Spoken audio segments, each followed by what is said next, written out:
You are listening to Key to the Bridge, brought to you by your friends at Keystone Therapy and Training Services, where we will be sharing human stories, talking about community resources, mental health, and wellness. This is a podcast for everyone. Welcome. Well, hello everyone, and welcome to Key to the Bridge. I'm always excited when I get to record. I should probably stop saying maybe how excited I am, but I'm always excited when we get together and record. And today we're going to be talking to two dads that I admire and respect and care about. And so I'm really excited to have both of them here today. I'll let them introduce themselves in just a second. But the reason I wanted to start talking with our lovely dads and, you know, the partners that are parts of families is because we don't really talk about them very often. We spend a lot of time talking about motherhood, which is super awesome, or the experience of the person who has the babies. And I'm excited today to have both of you here. So they're new to podcast recording, friends. So I'm going to be helping them out today with the process, getting them comfortable with our chat time. So what I'd like the two of you to do, if you can just introduce yourselves, and if you can tell us a little bit about your family dynamic and like how many children you're raising and have, and you know, and maybe too, just what you do for a job. All right, we'll start there just to get warmed up. Good. I'm Ryan Terschuren, and I have 4 children. Ages range from 11 to 5, and there's some twins in the middle, and they are currently 9. And I am a local PE teacher who also teaches yoga. He forgot to mention that I'm his wife. Oh, I didn't know if you wanted to include that. It's fine. I didn't know how. It's okay. I mean, it's all right. I said family dynamic, and I didn't. Wow, that's an interesting pun to roll with. Okay, yeah. So yeah, no, Ryan is also my husband. I'm excited to have him here today. And so yeah, that's awesome. Thank you, Ryan, for that.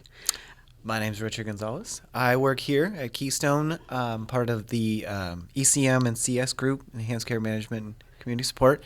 And I got 2 little kids. I got a 3.5-year-old and a little over a 1-year-old now. So new to the game. New to the game. Yeah. My little one is the girl, the picture on the refrigerator. So. Oh yeah, our community kitchen has. Yeah. I think we should keep with that trend. I like putting our babies on the fridge. I was hoping that would start. Yeah. Something. Okay. I come in. I'm like, I need to add that. And I'll also give a shout out. Richard is also going to be one of our group facilitators. Keystone's going to be rolling out a group in 2026. February, March-ish, a group that's going to be helping like the processing and the support of being a father or like the partner in the family dynamic. And so I really appreciate you, Richard. You're going to be running that group with Joseph Hancock, our other employee. So I also think this will be good too to kind of get this conversation going, because I actually think when this comes out, it'll be right in alignment when we're going to be recruiting for some participants in that group, which also came from community requests that we just don't have enough places and space for people to get support with the process of what you all are doing. So I'm going to tell a little bit of story and also make sure I don't sneeze on the microphone because it is winter and it's cold. So I wanted to start with this. So I'm totally biased, and that is because my primary caregiver was my sister's and I's dad. So my parents got divorced when I was 6, and so that meant I was 6, Veronica was 4, and Alexica was 2. And my parents got divorced because of my mom's pretty severe and persistent mental health condition that actually started after Alexica's birth. All right. So I'm super biased about Dadland because my dad is and still is our primary parent. And so it's been interesting, like growing up and moving into adulthood and watching and experiencing as the kiddo what it's like from at least from the kid perspective, with dads, and then getting hitched to Ryan over here and having babies, observing as the birthing person what the experience is like for your partner. And it's been really interesting to see from my perspective what that is like for you all. And so I have my own super passionately loving opinions about the role of fatherhood, and it's super important to me. And so I just wanted you all to know we're setting the vibe today, that we can keep it real as you want to keep it, and that we can maybe mention some things that don't always get discussed from y'all's perspective. And so my first question is hopefully kind of fun, but did you kind of always think that you probably were going to have kids, or is it something that kind of developed later in your life as something that you wanted to do? All right. Go. First. Go for it. Yeah, that's fine. I thought I wanted kids. I like to play. I'm a PE teacher, so I like playing. So that kind of fell in line. I did a lot of work when I was younger with recreation in Santa Rosa, so I would run after-school programs, and I would get to have a lot of relationships with children in the community, and we'd play football and catch and all the fun stuff, not the work stuff. So when you have the idea in your mind of when you're having children that, hey, it's going to be all fun and games, and then it actually comes out it's about 25% fun and games and about 75% of really hard stuff. Yeah, 100%. Yeah, I totally 25, agree 75. with that. Okay, got it. Yeah. That percentage is spot on. I'll definitely concur with that. Yes. Right. I myself I wanted kids from, I could remember, I want to say 16 years old. I remember specifically wanting to have kids because I too love playing with kids. I am a kid, and they were easy to relate to, and yeah. But he's right though. It's a lot of work, and it's a lot of fun, but it's the hardest thing I've ever done. Yeah. I just want to say, though, I think it's important to even say that you all thought about having kids as a kid, because I think that in itself is under discussed and acknowledged. 100%. That's something you all even feel. Yeah. Yeah. It was never something I discussed with my friends or anything. It was always something internal. I was it didn't seem like something that I could relate to with my personal type of friends. So it was just kind of like an internal thought I knew I had. I always wanted to have kids. So men aren't good at expressing their feelings with other men. Yes, 100%. So well, we'll really see tracks. how today goes then. All right. Yeah. Yeah. Okay. Yeah. So you knew it, but you didn't really talk about it. No, that was an internal conversation with Jiminy Cricket. And Oh. yeah. Wow. Okay. Well, okay. So then as you got older and you met your person, did that always just become part of the equation, that you're like, okay, yeah, definitely think we're going to become parents? With whoever I dated, it was definitely in the back of my mind. I would definitely think about if it was somebody that I felt like I was going to take it to the next step, I would open that conversation up right away, just so that I knew. It wouldn't be a deal breaker, if anything, but it was, I always knew I wanted to have kids. So it was definitely in the back of my mind when I was meeting people. Part of the criteria. Yeah. All right. It was on your list. Yeah. Okay. All right, I got to get this right. What do you mean get it right? Well, we you don't have to get it right. Yeah, get it however. we talked about having kids before we got married, so it was on the table. It was done. The number of kids that we had envisioned in our future was different, but there was definitely less than 4. Yeah. Yeah, that was not part. I mean, that was a evolving experience. Yeah, that might be another question later on. But. Well, okay.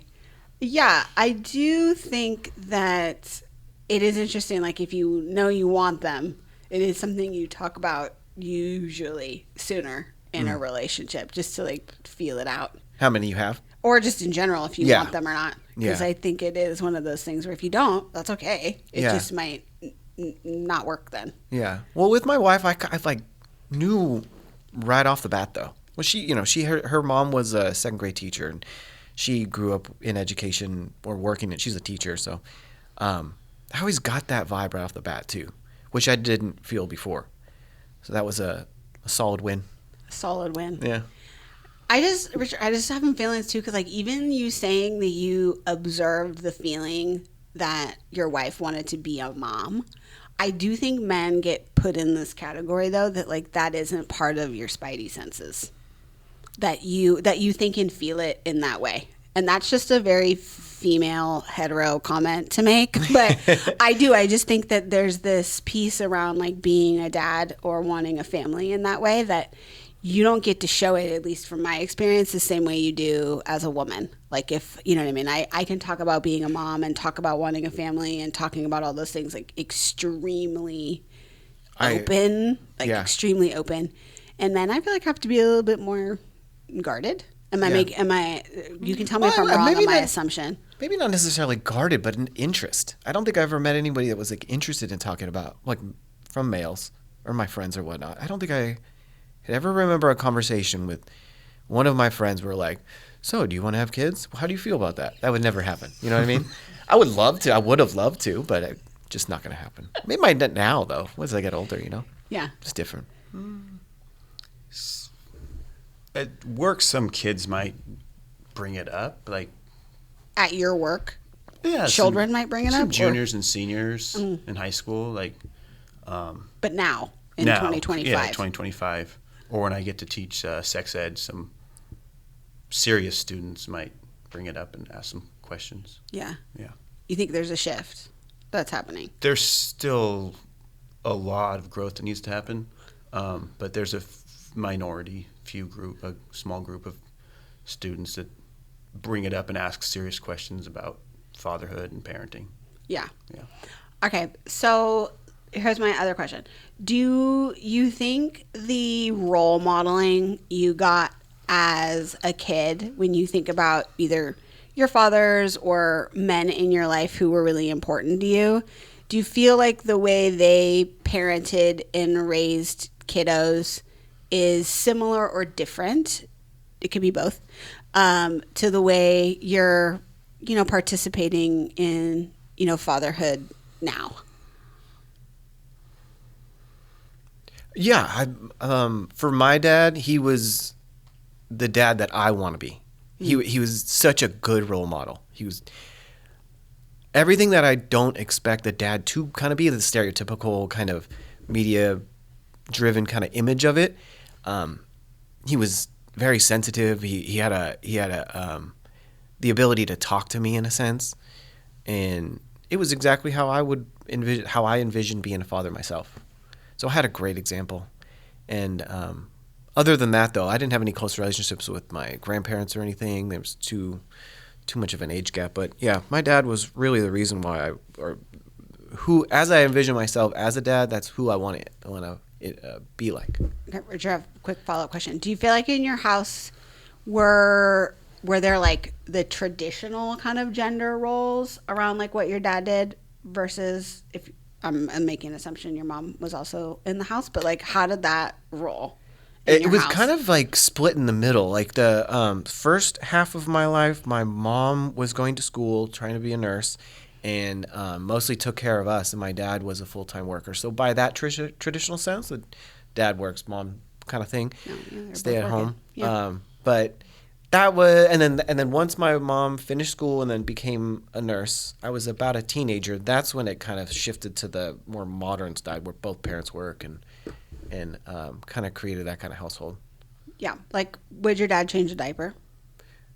He would. He's scared of it. I know it sounds really simple. No, I totally. It sounds really simple, but like even those teeny little, they seem like really minor things, but how ingrained like the roles are around like what people do and what they don't do, depending on their role in the house. Yeah, those are the things that I noticed that like he was willing to do other than like the other dads weren't. Like change a diaper or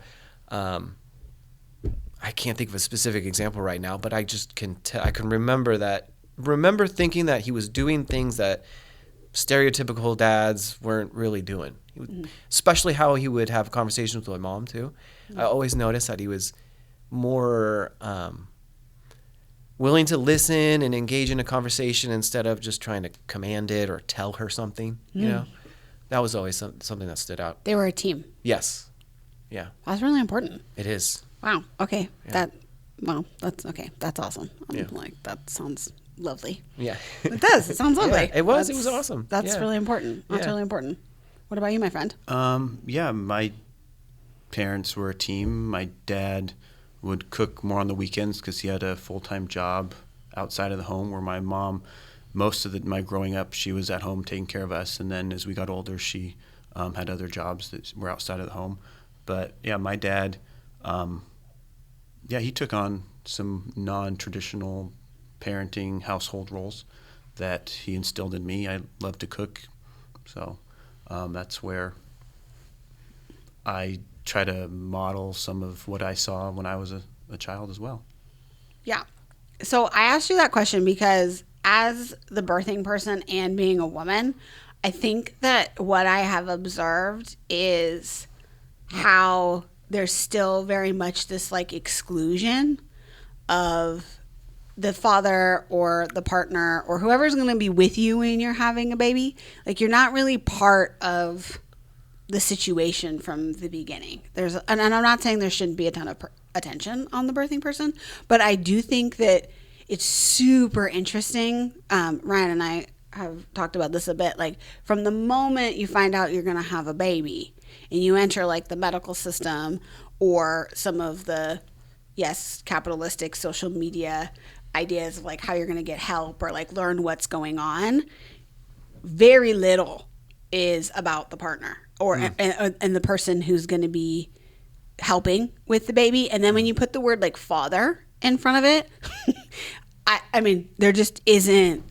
Yeah. There just isn't. And so I'm just like wondering, you know, both of you are still very in little kid land, right? Of like, you know, a lot of those experiences are fresh. Yeah.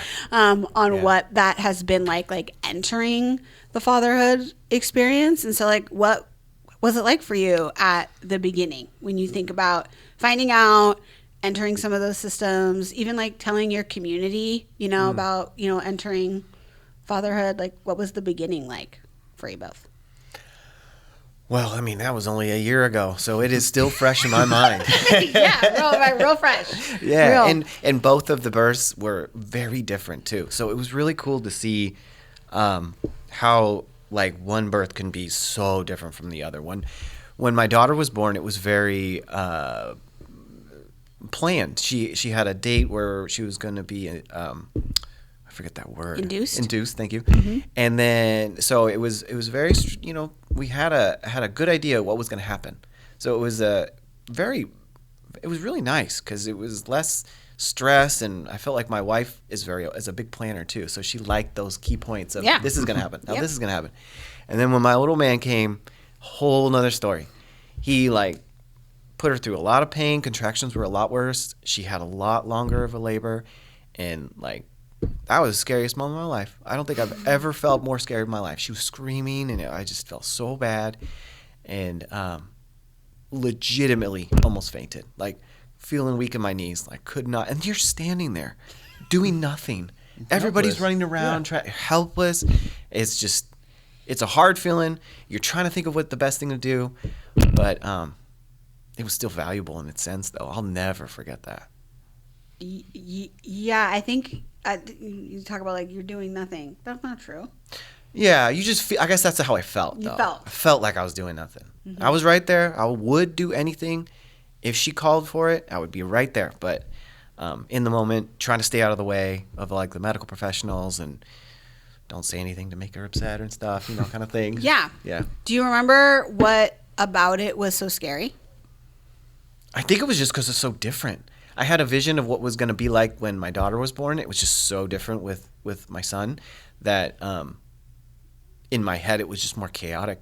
Yeah, because you didn't know what to expect. It wasn't planned. Yeah. It was whatever was happening was happening. It was way more sporadic. Like this is going. And, you know, the medical team for my daughter were amazing. Great nurses, very supportive. And then for my son, it was totally different. Nurses were a little bit more, you know, abrupt, more pushy. And it just a tiny bit, just enough to be able to notice.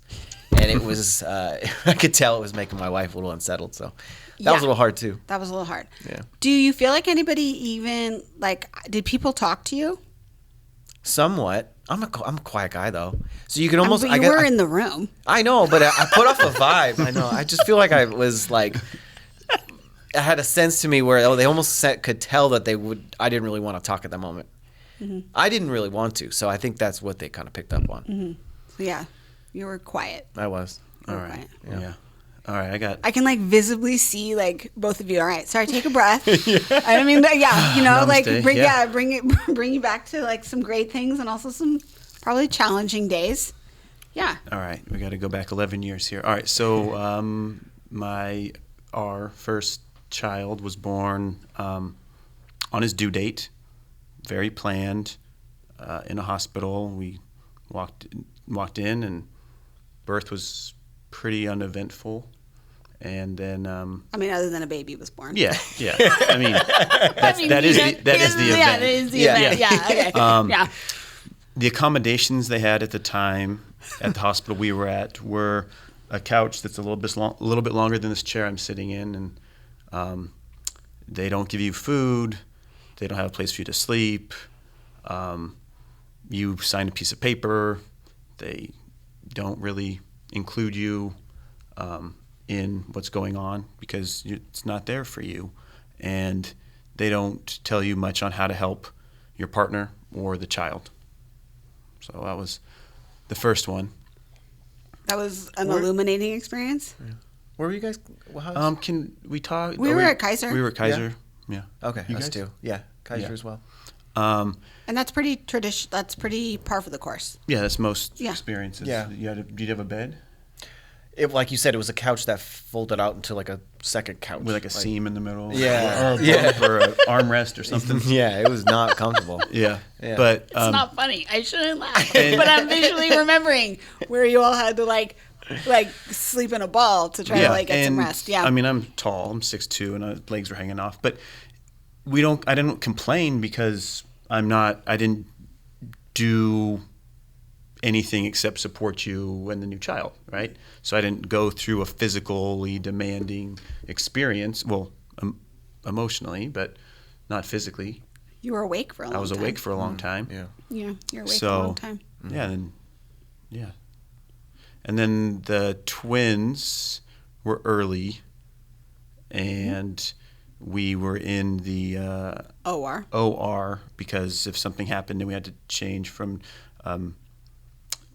a vaginal delivery to a C-section. That they had a whole scrub team ready. I think we counted 25 people in the room. No way. When the twins were born. It was a show, y'all.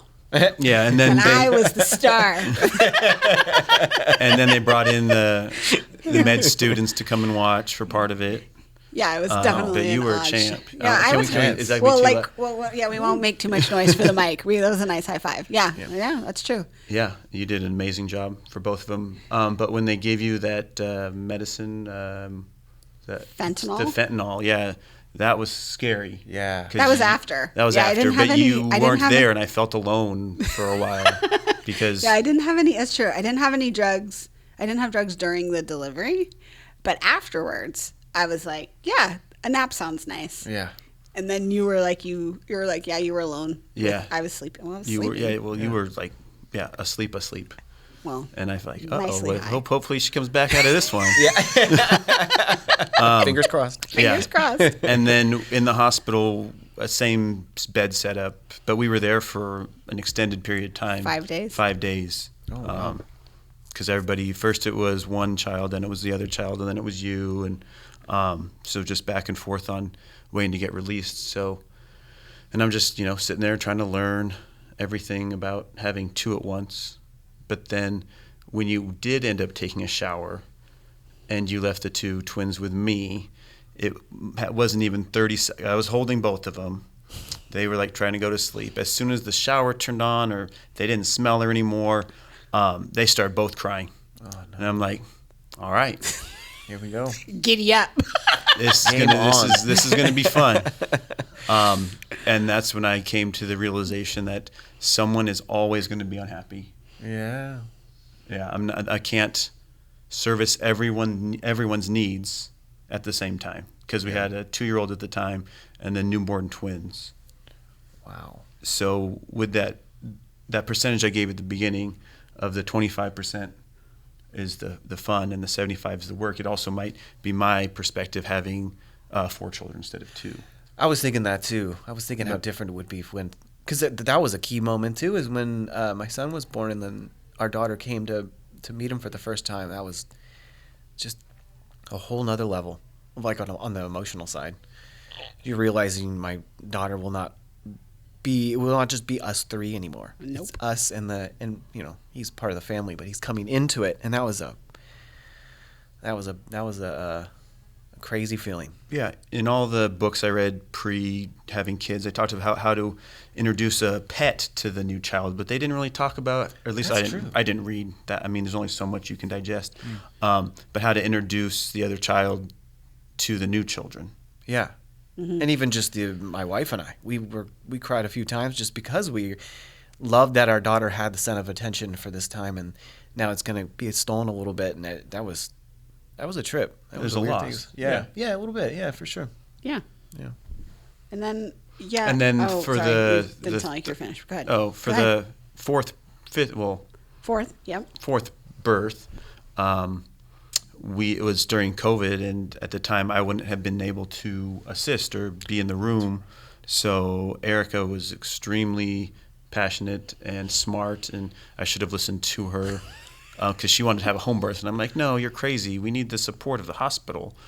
And it actually ended up being the best birthing experience of the 3 that we've had. Great, yeah. I was the most included. I was able to provide the most support. It felt more natural to have a birth in the home with the supports that we had. I could do things. I could be helpful. I mean, after the birth, I made a stack of waffles for you and the birthing team, and it was great. You did appreciate all those midwives calling you Daddy Waffle. They did. You did appreciate that. There's a lot of smart ladies in that house. There was a lot. I mean, there was 3. There was a midwife, 2 midwives, a midwife assistant, both your sister-in-laws, Veronica, Lexica, and Megan, and me. So there were 7 women. It's a lot of waffles. And 3 kids. There were 7 women and 4 kids, because Mariah was technically there too. Yeah, you had a whole harem of ladies that needed Daddy Waffle. Yep. But I was giving a set of tasks to complete and to do in order to be useful and helpful to what was happening, right? Yeah. Like you talked about, they didn't talk to you, they didn't ask you to do anything. Mm-hmm. And with the home birth, it was more inclusive. That's cool. I like that. So if you have a third, think about it. You're very pro. Pro. You enjoyed. Yeah, we enjoyed the home birth experience. And I mean, our oldest son, we woke him up and he came and he cut the umbilical cord. Oh, that's and super it was. Cool. I mean, that's some really big brother stuff. Yeah, it's something I'll never forget. Yeah. And as a boy, he was like very. Brian's like, no, I want him. I'm like, okay, yeah, no, I'm down. I mean, After 25 people being in a room, 6 seemed very few. And can we backtrack to the twins bringing them home? Go ahead. You can do whatever you want. Backtrack. Okay. Go for it. All right. So we're back. We brought the twins home to our 2-year-old, and he was initially excited and into it. And then after he identified how much work they were going to be for Erica and I, that he started to say things like, don't feed them, or he started running outside while we were tending to both of them. So we had to get some fancy parent lock up top so he couldn't reach it. Yeah. But it became evident that he needed to find ways to get our attention if we weren't going to be giving it to him. So as a father, that was like, I need to spread out this 75% of work farther to make sure I'm meeting everyone's needs and they're getting the emotional, the physical, the tasks, right? Toilets, shoes, dressed, grocery store, making sure that all of these needs are getting met for every person in the household. Absolutely. We thrived in routine with our house, with our daughter too. So when all those like little things that we do got shifted because of my son, that I had a similar kind of experience. Not so much on like the actual things like that, but her emotions were just like a roller coaster. Yeah, no, I mean, it was hard to keep track of. Yeah. Yeah, I think observing, I know you guys tell me how this feels as I say it, but I feel like when there was one baby, the flexibility of what dads are doing is different, because with one baby, at least for me, mom can kind of be in a different role, like doing things, caring for the baby, and you're helping mom, right? Like there's like your attention on one baby is the mom most of the time. How's the mama doing? And then another baby shows up, or two babies showed up, and the first baby also too, like at least from my experience, like Dominic like iced me out. Like he was very upset with me. He had a lot of feelings about it. Yeah. And so, but I think it also provided this interesting opportunity with Ryan and Dominic, like bonding in a different way, because I was busy. Yeah. And, you know, I do think in some interesting ways, like it helped that, where the kids very quickly learned that, like, yes, Ryan and I are a team. And sometimes you get who you get who is available to help you. Yes. Because that's what we have going on. Yeah. But I think that that's unique in terms of unique in the history of like fatherhood role, though, because I think the amount that you all are doing that gets downplayed, I'm going to be straight up, like even the way you all talk about it. There's like this thing, I'm like, the people might not be able to physically see us, like as we're talking about this, but even watching your guys is kind of like your body language as you talk about it, as if what you're doing is not as important or as much. People say a lot, like it's not as much work as the birthing person. Like that sentence gets said a lot. And don't get me wrong, I've done it. It's a lot of work getting babies here. Not gonna lie, it's a lot of work getting them here, and then we gotta like feed them, you know, and like there's a whole thing. I'm not downplaying that experience at all, but I think the downplaying of fathers that they have value is super real. Yeah. And that, right, there's a lot of culture around like, well, we could do it without you.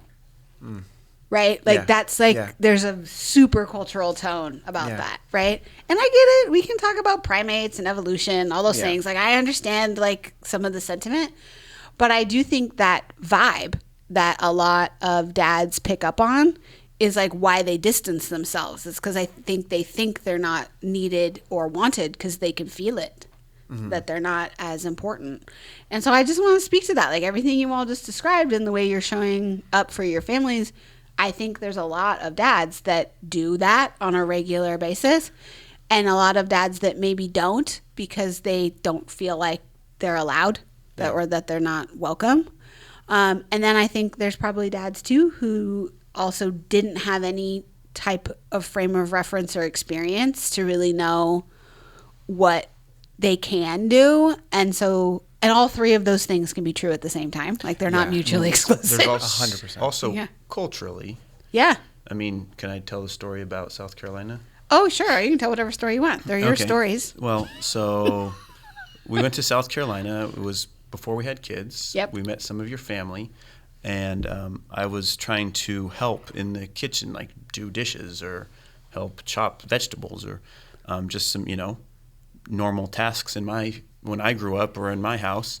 And I was asked by some of the male family members to not do that because it was making them look bad. Yeah. So it depends culturally, too, on what role that a father has in the home. It's also, like we talked about our dads earlier, that what we saw, right? So that's going to depict on what we do.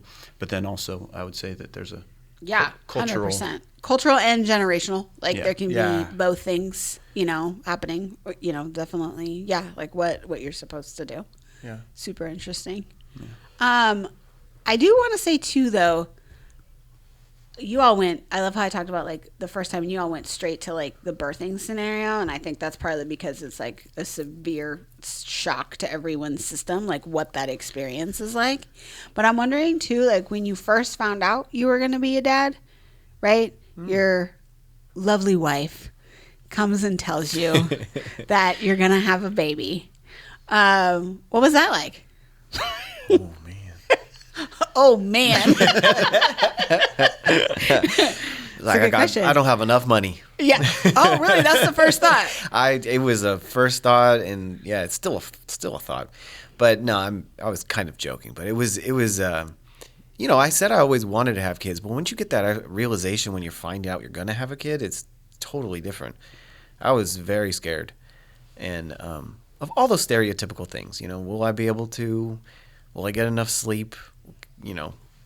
And do you money. have enough money? Yeah. Will you be able to provide? Yes. Well, that was our historical, traditional role in the house, was to provide.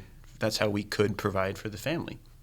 Pull a carcass over and feed the family. But now it's money, the stack of money, feed the family, shelter the family. Mm-hmm. Yep. So I think it's ingrained deep in our brainstem that is our job. I mean, you just said carcass and brainstem. Yeah, that's probably. That's probably true. I mean, that's 100% true. I mean, that's what our job has been, and that's what our hormones tell us, and that's what our protect and feed and provide. Yeah, not nurture and play. That wasn't historically our role. Totally. Yeah. Yeah. Richard's like, do I have enough money? Yeah. That's okay. That was probably honestly your first thought. Yeah. It's okay. That makes sense. Yeah. You're like, yay, and. Yeah. I mean, like before we were talking about it, we actually looked up how much things cost nowadays too, and it only went up from that point of talking about it. And then when she came, it had gone up from that point. Because 2022, that was right after COVID and all the stuff was happening. And it was daycare, food, car seat, minivans, all those little things. I mean, we were so lucky because our parents are very supportive and they're always helping us. But I mean, it's still just terrifying to think about not being able to afford something or not being able to provide something because you cannot afford it. It just doesn't seem right. No. Yeah. What about you, Mike? What about you? All right. First became a dad, or having twins? No, I just the first time. A fourth? No. Okay. You can just. I just the first time. The first time. Well, we had been trying, and we had talked about logistics and how we're going to pay for it. And I mean, if you've listened enough to these podcasts, Erica likes to have a plan for things. That's true. And 100% my true. job is to find it in myself to agree with her plan. We are a lot alike. Smart. Yeah. Smart. But I usually slow her plan down. Like, can we do this? I usually have a negative thing to say. Well, how can we afford this? Or, that's okay. We need both things. We need somebody who's gonna be like, it'll be fine, and we also need somebody to be like, can we talk about it? Yeah. You need both. So the money had been figured out. So then it was just left with myself and giving more of myself to the family. So being more selfless was going to be probably the most challenging bit. As I didn't play golf, I coached football for my leisure time activity, and it took up a lot of time. And as you said, having one kid, the relationship, I was still able to coach.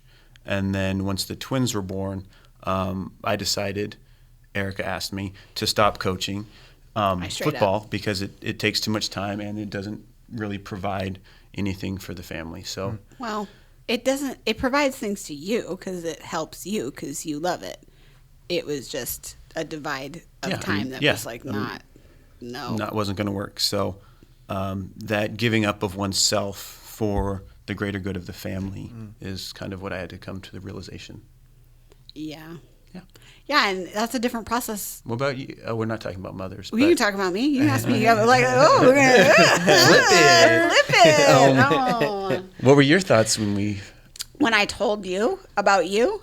What were my observations of you? No. What were your thoughts of becoming a mother for the first time? Yeah, I think that for me, same as the two of you, I always knew I wanted to be a mom. I'm the person who has 2-year-old photos of me walking around with a ball under my shirt pretending to be pregnant. So I knew early on that was something I wanted to do. So I think that it was more for me finally. It's something I had been waiting for a really long time. So that's how I felt about it. I was really excited. And, I'll give a a shout out to the generational difference, I think, too, of having children in your 30s versus our parents, at least my parents, you know, had me in their early 20s. Like, I think about it. My mom was technically like 20. I think my parents were 23 and 25 when I was born. And that's different. Now, having been like 31 when Dominic showed up, there had been so much cool and like hard stuff I had already gotten to do for myself that I had that. I mean, granted, yes, I worked really hard for all of those things, but it's also to some of the privilege around like, okay, no, now I can like settle into this. Like, you know, so for me, it was more like, it was super yay. And y'all know how I feel about a baby. You can bring me a baby any day of the week, twice on Sunday, bring me a baby. I love them. Ugh, can't get enough. 0 to 5, drop them off anytime. God, love them. That's good to know. I like teenagers too. I do, but that little age is so short and special. So I was really excited about that. I do think though the collective grief, though, I think like that's the part that I say that word, but like that you observe in your partner too. Like you both quickly start to realize like what you're gonna give up or sacrifice by entering parenthood. And I think it's kind of like death by 1,000 paper cuts, because it's not all at once. It's like all of these sometimes teeny tiny, like, I mean, y'all, let's talk about I also gave up fantasy football too. I haven't played that for some time now. So yeah, that's true. Time. Those things that you give up. But I also think too, right? You get to a point where like using the bathroom by yourself becomes a privilege, because like that's how much you lose. Like you lose. I'm in that right now. Yeah, man. I cannot get in that room without my kids screaming at the door. Yeah, they have to, you know, we get notes slipped under the door now. It's really funny. But I just think that part, I would say too, observing in fatherhood, that y'all were joking but not joking earlier about men chatting with each other, like generationally speaking, that part I don't think is really discussed with with men in general, is like what also you're going to give up. Most of the time in women land, women are talking about when you become a mother. Yeah. Let me tell you, almost to a fault. Like you almost get too much before your babies show up. But for you all, it seems more like foggy. It's like not as clear about what is going to happen to you. And so I think that's also something I've observed. It's more, I mean, the choice in order to buy in and to be a present father. Based on our experiences, that's what we're deciding to do, to be there for our kids. We're reading them stories. We're taking them to the park. We're giving them the experiences. You want to be like your father and give that to your kids. So not all fathers take on that role to the same level and give up the same things. Mm-hmm. Yeah, that's true. I think that's parenthood in general. I think all parents have to make decisions about what they can, right? There's some of it is like what you can do, because you can't necessarily do everything. And you're all talking about money. Money is a definite factor. Mm-hmm. And then there's choice. Yeah. 100%. Yeah. My last thought that I wanted to ask you both about is, now that you're in it, y'all are like forehead deep in fatherhood. Like, woo! Like super in it. What are some of the things you're excited about that are either happening right now, or things too that you're excited about in the future? Like as the kids get older. My daughter's going to be starting TK soon. I look forward to all the stuff related around school, like dropping her off, going to games if they're in sports, or art shows if they're on the art side, whatever they want, and parent-teacher conferences, all that stuff. I don't know why. I love that stuff. I love the I love watching Richard talk about this. Yeah, Richard's very like she's excited. in daycare right now, and I love walking through her classroom and seeing like all the new art projects. Mm-hmm. She loves showing me, and I love seeing it. Mm-hmm. All that stuff. And, I love playing with them too, so that's good. And my son, it's going to be fun to share all those like things you think about as a father doing with your son. Not that I don't want to do it with my daughter, but specifically I grew up, skateboarding, bike riding, all that stuff. I can't wait to go to the skate park with my kids. That was definitely something that was a big deal to me. So all that kind of stuff. It's just the simple things. Yeah, sharing. Yeah. Yeah. Yeah. Teaching. Yes. Yeah. Things I'm looking forward to with our children. Or things you like that are happening right now. So I'm a little further down the road in fatherhood than you are, but like some things I really enjoy doing with them. Like I love taking them fishing. You do love that. The excitement they see. We went fishing this summer, and we caught a catfish for the first time, and they were all excited about seeing the catfish and the whiskers and the spines and slimy. So teaching, sharing those experiences with them, that 25% of the stuff we were talking about at the beginning that is the really fun stuff, the playing catch with them in the park, going to their sporting events or their games or their skate parks. So that stuff's all really fun. And even with 4, and we feel like a traveling circus sometimes, that we take over the whole field in the park, and kids come and they play with us. They're like, do we have to pay? Are this a club? No, we're just here. You're on that team, you're on this team. There's just 6 of us, yeah. But those are always days I look forward to, is days that we get to play and have fun, and everyone's in it. They're not pulling each other's hair or poking each other or stealing each other's things or arguing about who sits in the front seat. Yeah, when they're being kids. Yeah, being kids. Yeah. So that's hard. So managing their personalities and their behaviors in order to do more of the fun things is you like that. fun. Yeah. For dads and families and people who are like listening to our podcast and, thinking about how they're doing, is there anything that you do that really helps you take care of yourself, like mentally and emotionally? That's a good question. I was terrible at that. I do too much in a sense. Like my wife has to stop me and say, go to the gym, do something for yourself. Like I love every moment of it. And especially at this age, I feel like I'm going to miss something if I even like go for a run or something. So I have to like stop and tell myself quite often to go and do something else. Because it also makes me go crazy too. Like if I'm just constantly there, like they don't want me there all the time too. They need a break from me. So they also need other teachers, and they need more autonomy. So yes, as they get older, it's hard to take that step back and let them find their way on their own. Hopefully that we've taught them or given them enough skills in order to be successful. Yeah. You're right there, Richard. Yeah, you got to leave sometimes there. Yes. Yeah. Yes. Go take a break. And like you said, they need more different teachers too. Like, I totally agree. I want them to have like especially nowadays with the screens and everything, I want them to have like a group of friends and like have pleasure just going out and hanging out with them more than anything really. So you need to take breaks. Yes. 100%. I love that your wife's like, get out. Yeah. Go do something. Self-care. Go do something. Well, for younger parents out there, I would talk about drop-off routines to starting at daycare, preschool, TK, high school, whatever. They're going to be fine. The less interaction and the shorter time that you can make those routines, the better it is for both of you. That helps you. You said advice? No, I said something that helps you. Helps me. Yep, well, see? Wow. That's parenthood. You can't even think about yourself. Something that helps you. But when we got to the 4th one, it was helpful that she is more independent at drop-off than the other 3 were. We had a routine for the first one. We'd pound knuckles, we'd hug, we'd look through the window, we'd play with toys, and it would take like 15 minutes to drop off.